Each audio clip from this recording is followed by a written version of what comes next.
नमस्कार दोस्तों, NDC EDU के ऑनलाइन एजुकेशन में आपका स्वागत है। तो कल अपन बात कर रहे थे भारत के संवैधानिक विकास के बारे में। तो संवैधानिक विकास के क्रम में कल अपन ने पहला वीडियो पढ़ लिया था। पहले वीडियो में अपन ने जहाँ तक बात की थी बक्सर के युद्ध के बारे में कि बक्सर का जो युद्ध है, बक्सर का युद्ध जीतने के बाद में बंगाल, बिहार और उड़ीसा में राजस्व वसूली के अधिकार ईस्ट इंडिया कंपनी को मिल गए थे।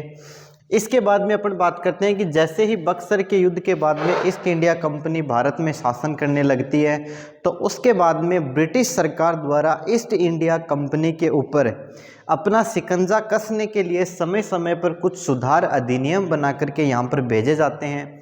उन सुधार अधिनियमों के बारे में अपन यहाँ पे बात करेंगे संवैधानिक विकास के अंतर्गत। तो सबसे पहले अपन बात करते हैं 1773 का रेगुलेटिंग एक्ट। 1773 का रेगुलेटिंग एक्ट भारतीय संवैधानिक विकास के क्रम में लागू होने वाला पहला अधिनियम आता है 1773 का रेगुलेटिंग एक्ट। पहला प्रश्न यही है कि भारतीय संवैधानिक विकास के क्रम में लागू होने वाला पहला अधिनियम कौन सा है? 1773 का रेगुलेटिंग एक्ट। इस एक्ट की क्या विशेषताएं थी? एक्ट का मतलब होता है अधिनियम। इसकी विशेषताओं के बारे में अपन यहाँ से बात करें तो इसके अंतर्गत सबसे पहले बंगाल में वायसराय का पद, बंगाल में गवर्नर जनरल का पद बनाया गया। गवर्नर जनरल का पद शुरू किया गया, यानी कि बंगाल का जो गवर्नर था उसे अब गवर्नर जनरल कहा जाने लगा। और बंगाल के जो प्रथम गवर्नर जनरल बनाए गए थे वो थे वारेन हेस्टिंग्स। बंगाल के प्रथम गवर्नर जनरल किसको बनाया गया था? वारेन हेस्टिंग्स को बनाया गया था। बहुत ही इंपॉर्टेंट पर्सन है। बंगाल के प्रथम गवर्नर जनरल कौन थे? Warren Hastings. गवर्नर जनरल के ऊपर यहाँ से पूछे जाने वाले जो प्रश्न है वो एक सरसरी नज़र से मैं आपको बता देता हूँ। सबसे पहला प्रश्न है बंगाल का प्रथम गवर्नर कौन था? केवल आपसे इतना ही पूछे कि बंगाल का प्रथम गवर्नर कौन था, तो सबसे पहले नाम आता है रॉबर्ट क्लाइव का। रॉबर्ट क्लाइव वो बंगाल का पहला गवर्नर था। इसके बाद में अपन बात करें बंगाल के प्रथम governor general Warren Hastings Bengal के प्रथम गवर्नर जनरल थे। फिर अपन बात करते हैं संपूर्ण भारत के प्रथम गवर्नर जनरल, तो लॉर्ड विलियम बेंटिक संपूर्ण भारत के प्रथम गवर्नर जनरल थे। इसके बाद में अपन बात करते हैं 1857 की क्रांति के समय भारत के गवर्नर जनरल लॉर्ड कैनिंग है, वो 1857 की क्रांति के समय भारत के गवर्नर जनरल थे। फिर 1858 के अधिनियम के तहत गवर्नर जनरल का पद समाप्त करके वायसराय का पद शुरू कर दिया गया था और भारत के प्रथम वायसराय बने थे लॉर्ड कैनिंग। इसके बाद में अपन यहाँ से बात करें 1947 में भारत स्वतंत्रता अधिनियम 1947 के तहत एक बार फिर से वायसराय का पद समाप्त करके दोबारा गवर्नर जनरल का पद सर्जित किया गया और स्वतंत्र भारत के प्रथम गवर्नर जनरल बनाया गया लॉर्ड माउंटबेटन को। इसके बाद में यहाँ से अपन और बात करें तो स्वतंत्र भारत के प्रथम और एकमात्र भारतीय गवर्नर जनरल थे राजगोपालाचारी, सी राजगोपालाचारी, जिसका पूरा नाम है चक्रवर्ती राजगोपालाचारी। तो गवर्नर जनरल के ऊपर बनने वाले कुछ इंपॉर्टेंट पर्सन थे। तो बंगाल में प्रथम गवर्नर जनरल जो बनाया गया था वो वारेन हेस्टिंग्स को बनाया गया था। गवर्नर जनरल का पद शुरू किया गया था वो 1773 के रेगुलेटिंग एक्ट के तहत किया गया था। दूसरी इसकी विशेषता थी गवर्नर जनरल के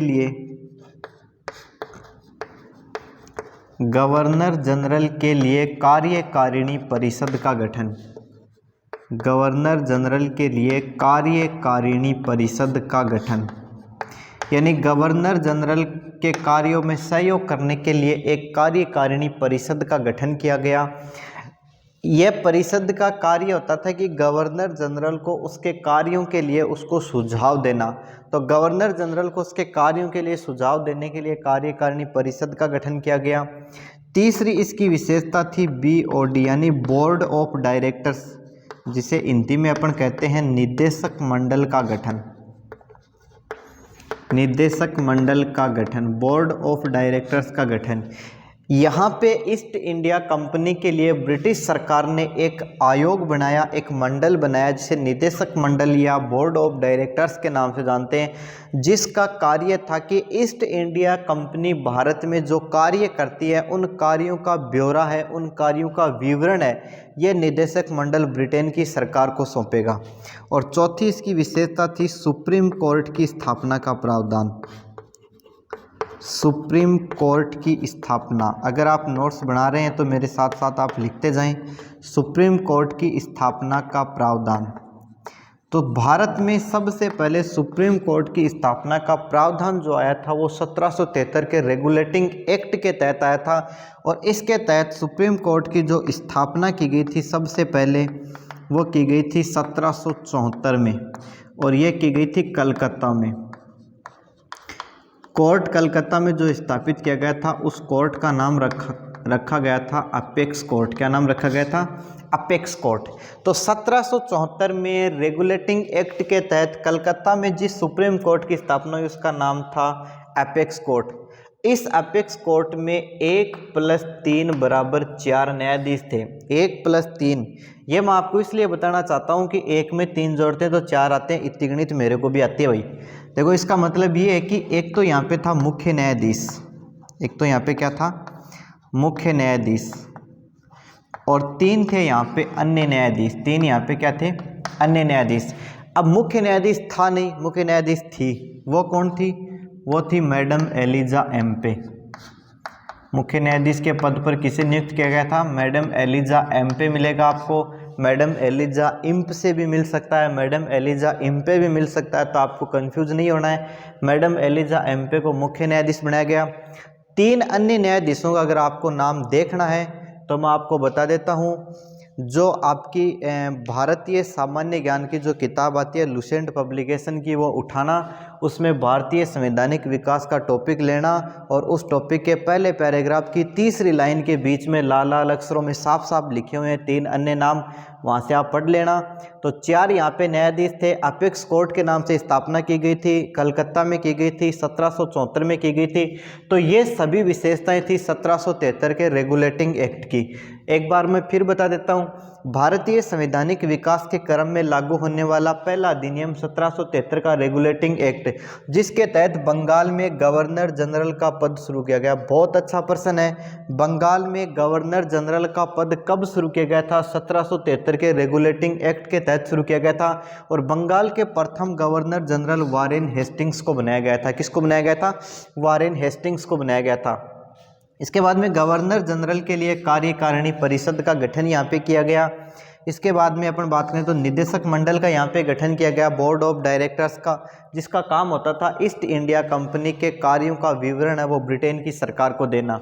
और इसके बाद में अपन हम बात करें तो सबसे पहले भारत में सुप्रीम कोर्ट की स्थापना का प्रावधान जो आया था वो 1773 के रेगुलेटिंग एक्ट के तहत आया था। सुप्रीम कोर्ट की स्थापना अगर हम भारत में बात करें तो आप इसको 3 चरणों में पढ़ते हैं। कितने चरणों में पढ़ते हैं? 3 चरणों में। सबसे पहले सुप्रीम कोर्ट की स्थापना का प्रावधान आया था 1773 के रेगुलेटिंग एक्ट में, जिसके तहत कलकत्ता में 1774 में भारत का पहला सर्वोच्च न्यायालय स्थापित किया गया था। दूसरा अपन पढ़ेंगे 1935 का भारत शासन अधिनियम, जिसके तहत दिल्ली में भारत में इंपीरियल कोर्ट की स्थापना की गई थी। केंद्रीय कोर्ट या इंपीरियल कोर्ट की जो स्थापना की गई थी। और इसके बाद में अपन पढ़ेंगे आज़ादी के बाद में 28 जनवरी 1950 को दिल्ली में भारत का सर्वोच्च न्यायालय है वो स्थापित किया गया था। इसके बाद में अपन बात करते हैं दूसरा जो अपना अधिनियम आता है 1784 का पिट्स इंडिया एक्ट। साथ साथ में आप लिखते जाएं, नोट्स बनाते जाएं। दूसरा अधिनियम आता है 1784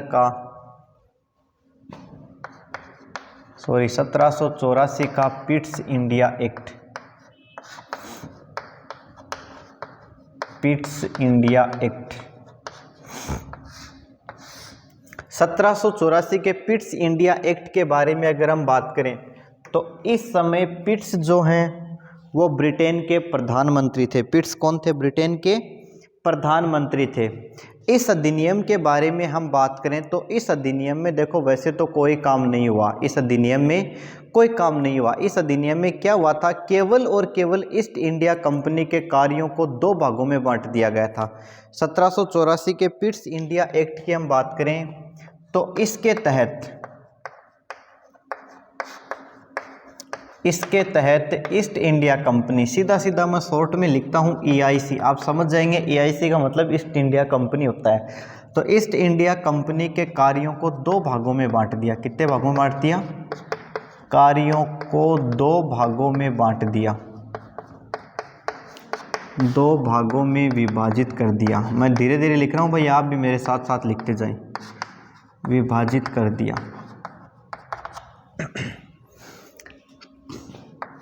पहले थे प्रशासनिक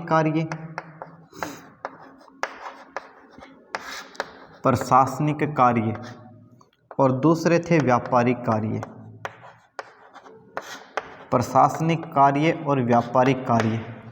देखो, प्रशासनिक कार्यों का जो नियंत्रण है वो यहाँ पे एक नए बोर्ड का गठन किया गया, BOC, बोर्ड ऑफ कंट्रोल, जिसे हिंदी में कहते हैं नियंत्रक मंडल। बोर्ड ऑफ कंट्रोल या नियंत्रक मंडल का गठन किया गया। और व्यापारिक जो कार्यों का नियंत्रण था वो पहले से ही निदेशक मंडल के पास था। कौन से मंडल के पास था? निदेशक मंडल के पास था। तो यहाँ पे आपको केवल इतना याद रखना कि 1784 के पिट्स इंडिया एक्ट के तहत EIC यानी ईस्ट इंडिया कंपनी के कार्यों को दो भागों में बांट दिया। पहले प्रशासनिक कार्य और दूसरे व्यापारिक कार्य। प्रशासनिक कार्यों का जो नियंत्रण है वो नियंत्रक मंडल के पास था और व्यापारिक कार्यों का जो नियंत्रण है वो निदेशक मंडल के पास था। इसके बाद में अपन बात करते हैं 1793 का चार्टर अधिनियम। 1784 के अधिनियम के बाद में समय समय पर ब्रिटिश सरकार द्वारा 20-20 साल के अंतराल पर 4 चार्टर अधिनियम है वो यहाँ पे पारित किए गए। तो पहला जो चार्टर अधिनियम आता है वो आता है 1793 का चार्टर अधिनियम। 1793 का चार्टर अधिनियम। 1793 के चार्टर अधिनियम के बारे में हम बात करें तो कोई काम का नहीं है। यहाँ पे केवल और केवल ईस्ट इंडिया कंपनी का व्यापारिक अधिकार है वो 20 वर्ष के लिए बढ़ा दिया गया था। 1793 के चार्टर अधिनियम के तहत ईस्ट इंडिया कंपनी का व्यापारिक अधिकार है वो 20 वर्ष के लिए बढ़ा दिया गया था। केवल आपको इतना ही याद रखना है। इसके बाद में 20 साल बाद में आता है 1813 का चार्टर अधिनियम। 1813 का चार्टर अधिनियम। 1813 के चार्टर अधिनियम के बारे में हम बात करें तो इस अधिनियम की दो विशेषता थी। एक तो इसके तहत ईसाई धर्मगुरुओं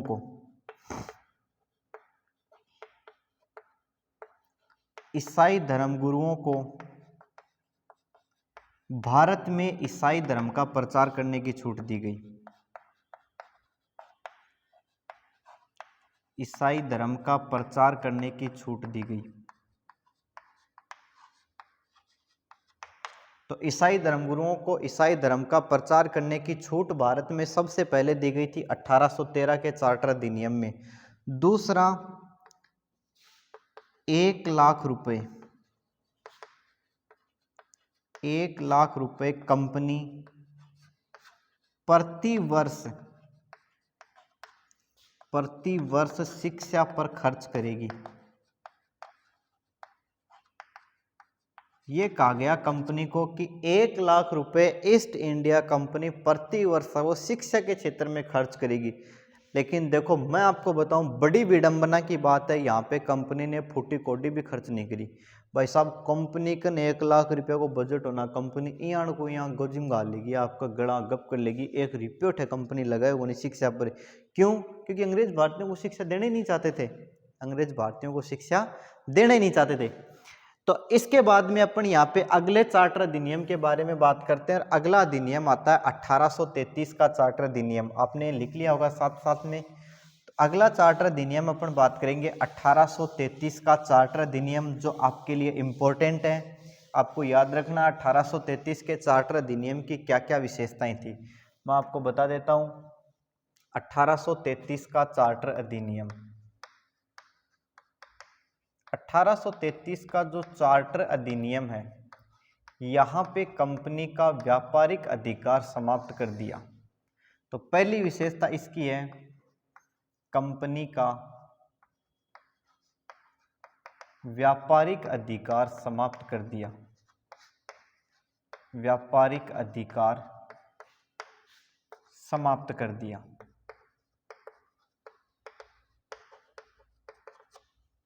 देखो, व्यापारिक अधिकार का मतलब यहाँ पे इस अधिनियम के तहत ब्रिटेन की सरकार ने ईस्ट इंडिया कंपनी को कहा कि आप दोनों में से एक ही काम कर सकते हैं, या तो आप भारत में केवल व्यापार ही करोगे या फिर आप भारत में केवल शासन ही करोगे। तो व्यापारिक अधिकार को पूर्णतः यहाँ पे क्या कर दिया, समाप्त कर दिया।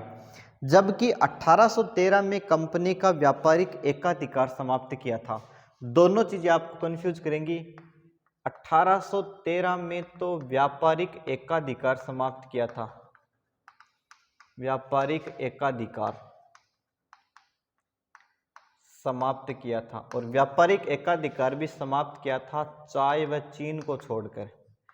अब देखो, मैं आपको यहाँ से एक चीज बताता हूँ, कई बच्चा अड़े कंफ्यूज हो सीगा, गुरुजी चाय और चीन कौन लिखा तो गुरुजी चीनी या, लेकिन गुरुजी आप बड़ी की मात्रा लगाना भूल गया।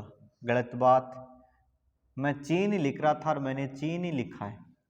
यानी चाय का जो व्यापार ईस्ट इंडिया कंपनी थी वो केवल ईस्ट इंडिया कंपनी करेगी। इसके अलावा चीन देश के साथ होने वाला जो व्यापार है वो भी केवल ईस्ट इंडिया कंपनी करेगी।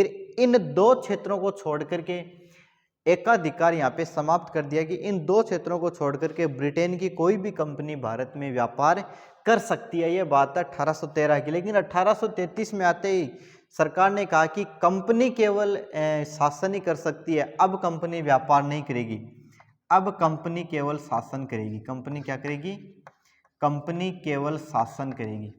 ओनली और ओनली कंपनी एडमिनिस्ट्रेटिव कार्य करेगी, शासन ही करेगी। बोले साहब थे, आप राज ही करो, व्यापार छोड़ो।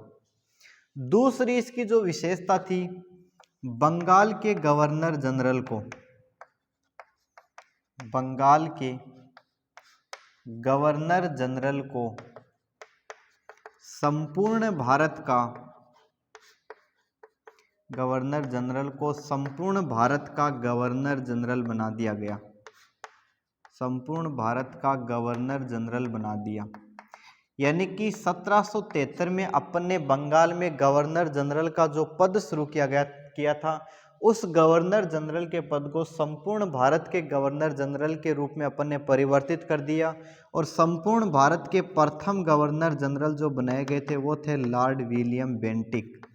याद रखना आपको बिल्कुल, Lord William Bentinck. Lord William Bentinck का वो संपूर्ण भारत के प्रथम गवर्नर जनरल थे।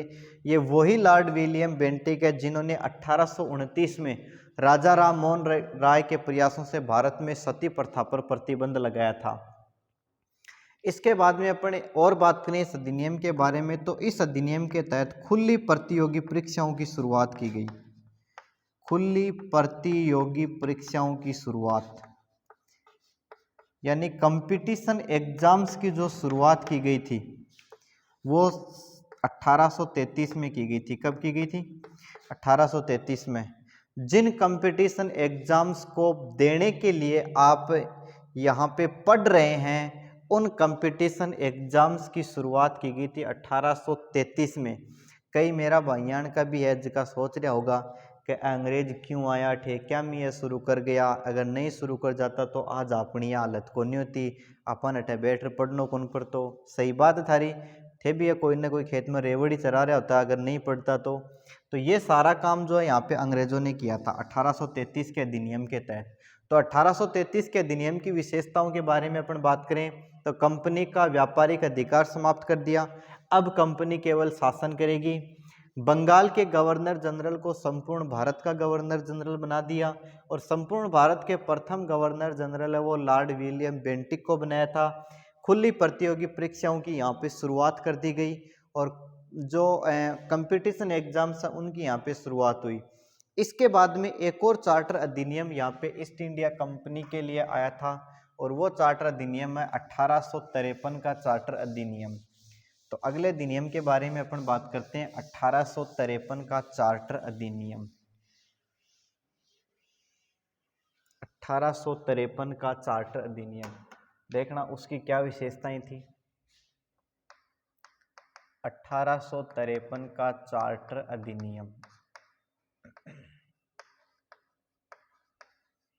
1853 का जो चार्टर अधिनियम है, इस चार्टर अधिनियम के तहत क्या हुआ, इन खुली प्रतियोगिता परीक्षाओं में पहली बार भारतीयों को शामिल किया गया। जो खुली प्रतियोगिता परीक्षाएं थी,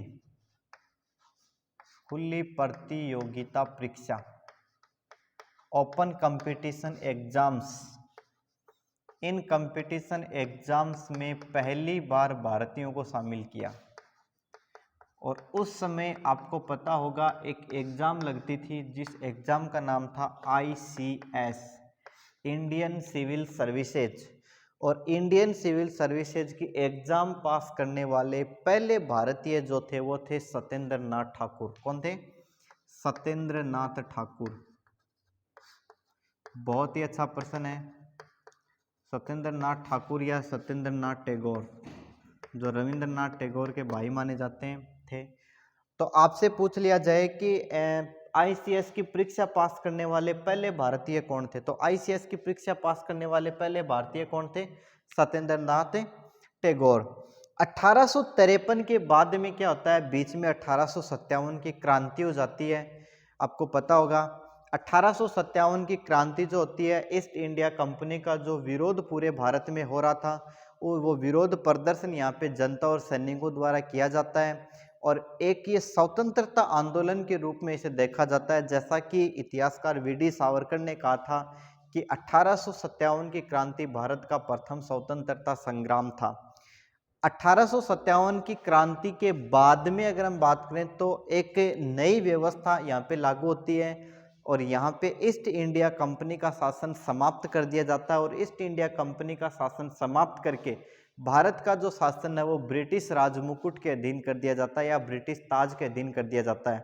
तो 1857 के बाद में भारत का शासन है वो ब्रिटिश ताज के अधीन करने के बाद में एक और यहाँ पे अधिनियम पारित किया जाता है जिसका नाम था भारत के लिए बेहतर शासन अधिनियम 1858। उसके बारे में अपन बात करते हैं। भारत के लिए बेहतर शासन अधिनियम 1858 देखो क्या था। 1858 में आया था भारत के लिए बेहतर शासन अधिनियम। भारत के लिए बेहतर शासन अधिनियम।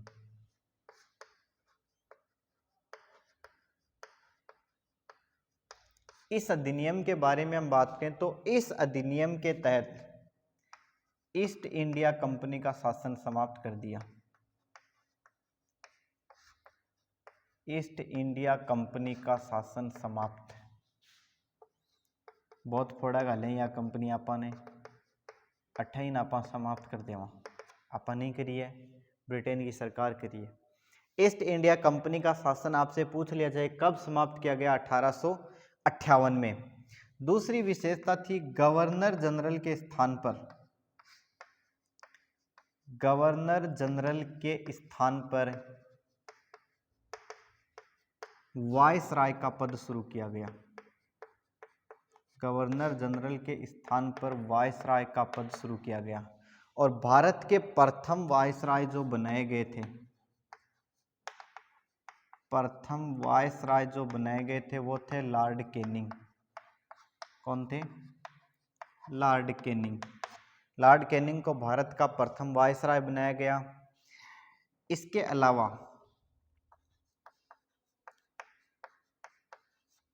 वायसराय की कार्यकारिणी परिषद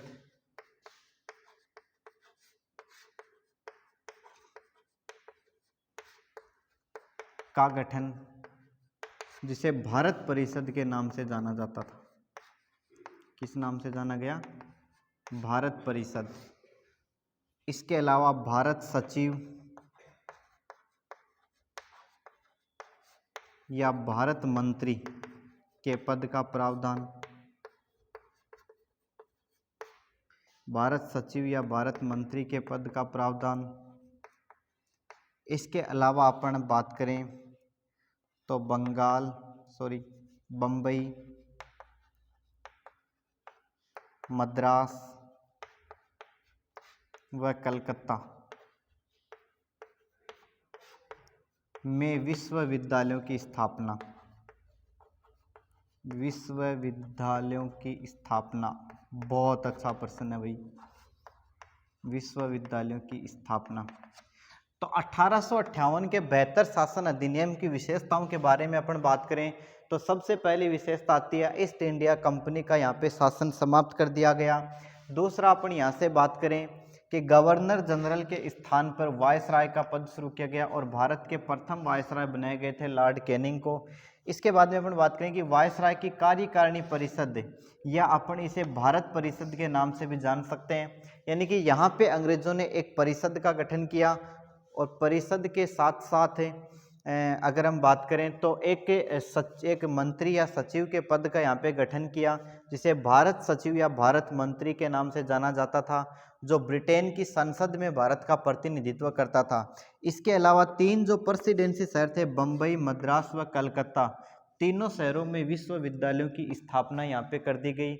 तो ये था 1858 का बेहतर शासन अधिनियम, भारतीय संवैधानिक विकास के क्रम में लागू होने वाला यह अधिनियम और संवैधानिक विकास के क्रम का ये भाग दूसरा आज अपन यहाँ पे समाप्त करते हैं। आगे हम बात करेंगे तीसरे भाग में।